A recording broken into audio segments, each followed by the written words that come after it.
Hey guys, welcome back to my channel here. Hope you guys are enjoying the content that I've been putting out. Uh, if not, let me know. I've been trying to put out information that's been helpful to people that might be trying to do it themselves in their garage, and just some of the things that I do on a daily basis, it seems like, out here in my garage.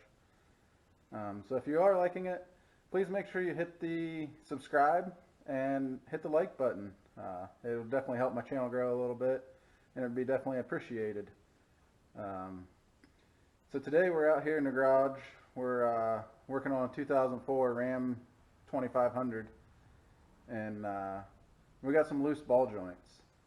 So I figured I'd show you guys how to actually check the ball joints and how to actually make sure they are loose, because on most of the Rams with the solid axles, there is actually supposed to be a little bit of play in the front ball joints. Um, they normally allow 60 thousandths up and down movement and 30 thousandths in and out movement. So I'm just going to go ahead and set it up here, and I'll show you how to measure that to see if they actually are bad or not. So I'll go ahead and go to the other side, and we'll get it set up, and I'll get a dial indicator and stuff on there and show you how to check it. Alright, I'm back over here on this side. I got it all set up. Basically, you're going to need a dial indicator and then one with a magnetic base. Makes your life a little easier. But I just stick it on the upper ball joint, and then I got it all zeroed right here. I don't know if you guys can see, but we got it zeroed. And like I said, you're allowed 60 thousandths is okay. Anything over that is too much.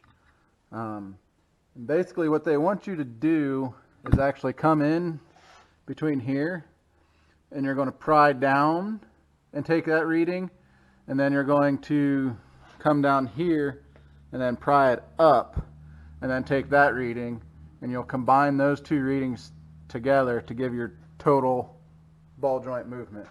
So I got a pry bar right here. We'll just stick it in there. So, alright, we got that in there. Let's see. We'll go down first. Like I said, I know these ball joints are bad, but like I said, we're at zero right there. And then if we pry it down, we got, I'm prying pretty hard right there. So we're about 40 thousandths, I would say, on that, prying that down. So we got 40 thousandths right there. And then let's see here.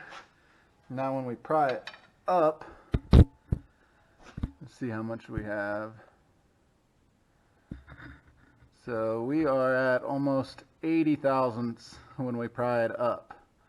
So you basically take your 40 and your 80 and add those together, and you end up with 120 thousandths. So these ball joints are definitely out of spec. Like I said, the spec on them is like 60, and we're at 120.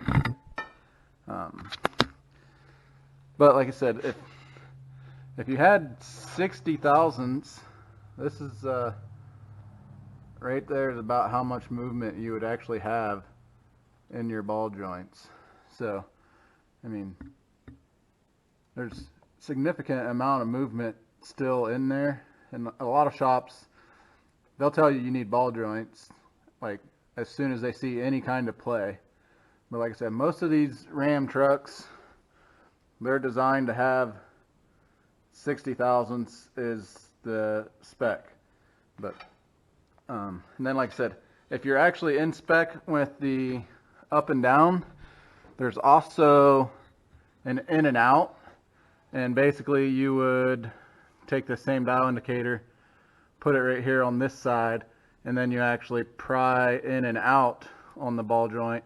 Normally you have the wheel on there, so you'll shove on and out of the wheel, and you're only allowed 30 thousandths in and out on these trucks. So like I said, this one definitely needs ball joints. So we'll go ahead and tear into it and start replacing them.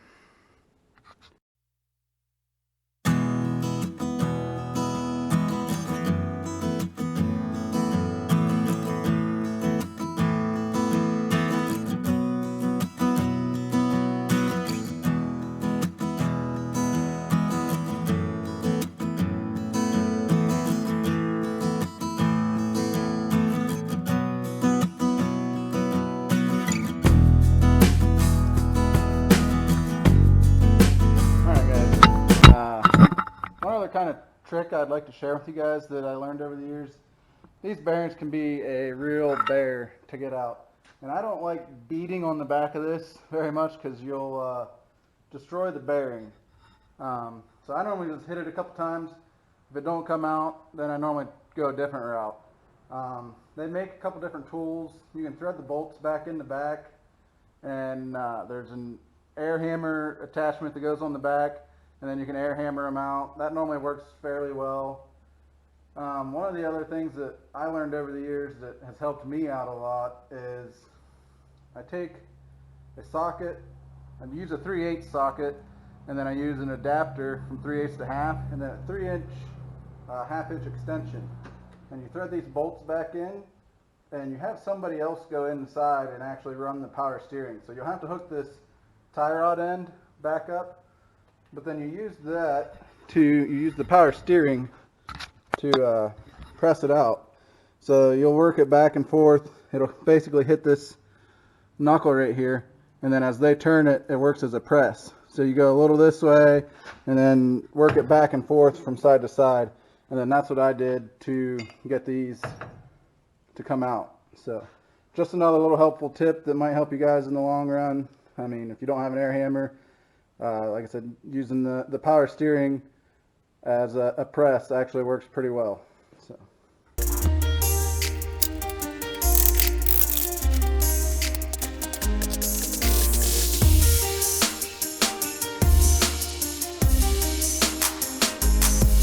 Sorry, I had to go get a socket and I forgot to press record again. But I got the knuckle off, and there's a snap ring under here you're going to want to get off. And then you're going to need a ball joint press to press these out. If you don't have one, most of your local auto parts stores will rent you one or whatever, but that's definitely going to be the only way to get them out. So I'm going to go ahead and do that. Hope you guys enjoy.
Alright, there we go. You guys got to watch me put these ball joints in.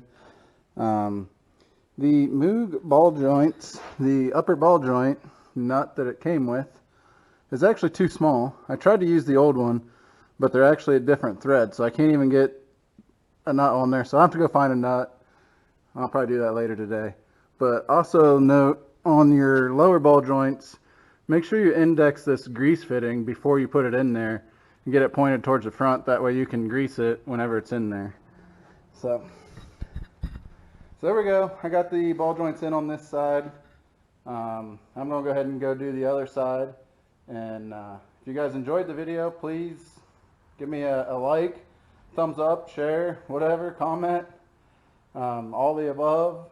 Like I said, I'm just trying to grow a channel, and all the help would be appreciated. And hope you guys have a wonderful day.